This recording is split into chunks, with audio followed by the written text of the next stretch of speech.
নিজের স্বার্থে এবং জামায়াতের স্বার্থে জামায়াতে আমির ডক্টর শফিকুর রহমান মিথ্যা অপচার করে যাচ্ছেন। বাংলাদেশে ৭১ সালে স্বাধীনতার ঘোষণা এখান থেকেই হয়েছিল। আপনাদেরই এক গর্বিত সন্তান সবার আগে চিৎকার দিয়ে বলেছিলেন উই রিবর্ন।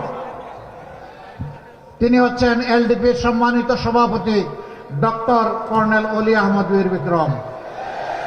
চিরসত্যকে লুকিয়ে যাচ্ছেন নিজের স্বার্থেই, নির্বাচনের কিছু ভোটের জন্য। আসলে এটা করা ঠিক না।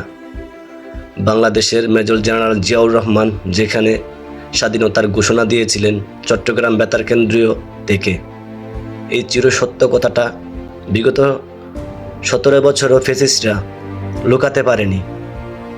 এখানে জামাতে আমির কেন এই কথাটা লুকাতে চাইলেন? বললেন যে ডক্টর অলি আহমেদ বীর বিক্রম তিনি নাকি স্বাধীনতার ঘোষণা দিয়েছেন। এটা একদম মিথ্যা কথা। ডক্টর অলি আহমেদ বীর বিক্রম তিনি উই আর রিবোল্ড বলেছেন, তার মানে হলো যে তিনি সবার আগে সেনাবাহিনী থেকে পদত্যাগ করেছেন। তার মানে স্বাধীনতার ঘোষণা দেননি, স্বাধীনতার ঘোষণা দিয়েছিলেন জিয়াউর রহমান। এটা চিরসত্য কথা, সবাই জানে। সামান্য কিছু ভোটের জন্য, স্বার্থের জন্য মিথ্যা অপপ্রচার করবেন না। নির্বাচন প্রচারণা করেন, আপনার সামর্থ্য অনুযায়ী আপনি প্রচারণা চালিয়ে যান।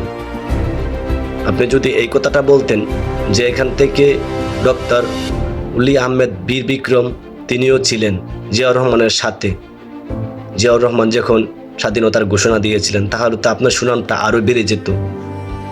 একবার চিন্তা করে দেখেছেন আপনি?